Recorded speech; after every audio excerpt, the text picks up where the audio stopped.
দেশ পুনর্গঠনে মার্কিন প্রতিনিধি দলের পাশে থাকার বার্তাকে ইতিবাচক হিসেবেই দেখছেন বিশ্লেষকরা।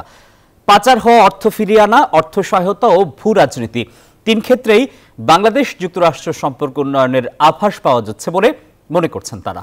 আরও জানাচ্ছেন অন্তরা বিশ্বাস।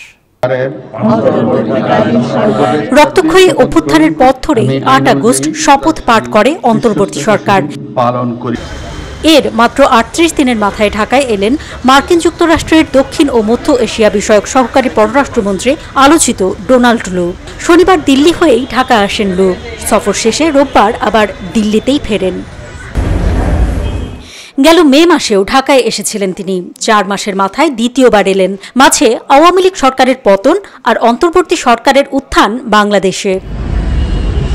হাসিনা সরকারের সাথে প্রকাশ্যেই এক ধরনের দূরত্ব সৃষ্টি হয়েছিল বাইডেন প্রশাসনের, কিন্তু এবার মার্কিন সেই প্রশাসন দিলেন $20 কোটি সহায়তা আর পাচার করা টাকা ফেরানোর আশ্বাস। বাট এটা খুব চট করে আসে না, আসবার সুযোগ নাই। এটা প্রক্রিয়া বেশ লম্বা, তো কাজে একটু আমাদেরকে ধৈর্য ধরতে হবে। এটা ৩-৪ বছরও লাগতে পারে।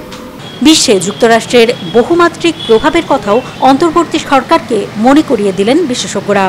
সামরিক শক্তি তার হাতে, অর্থনৈতিক শক্তি তার হাতে, পলিটিক্যাল পাওয়ার তার হাতে। সামরিক শক্তি রাজনীতি যেহেতু সে নিয়ন্ত্রণ করে, সেই ক্ষেত্রে সে বাংলাদেশে দেখবে এটাও তো জড়িত তার রাজনীতির সাথে, তার আধিপত্যের সাথে। সেই দিকে লক্ষ্য রেখে সে যদি অগ্রসর হয় পারবে। চীনের অর্থনৈতিক বলয় আর ভারতের ভূ রাজনৈতিক চাপ বাংলাদেশের উপর ক্রিয়াশীল, এই দুই বিষয়ে গভীর পর্যবেক্ষণ মার্কিনীদের, বলছেন বিশেষজ্ঞরা। ওদের স্বার্থ হচ্ছে আমরা জিও স্ট্র্যাটেজিক বে অফ বেঙ্গলের উপরে আমরা একটা খুব ইম্পর্টেন্ট একটা পাওয়ার জিও পলিটিক্যাল।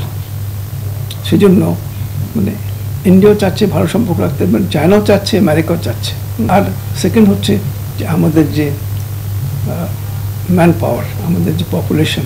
তবে বিশেষজ্ঞরা মূলত তাকিয়ে আছেন হাসিনা সরকার বনাম যুক্তরাষ্ট্র এবং ইউনূস সরকার বনাম যুক্তরাষ্ট্র, এই দুই সম্পর্কের আক্ষরিক পরিবর্তন কি হয় তা দেখতে। অন্তরা বিশ্বাস, নিউজ 24, ঢাকা।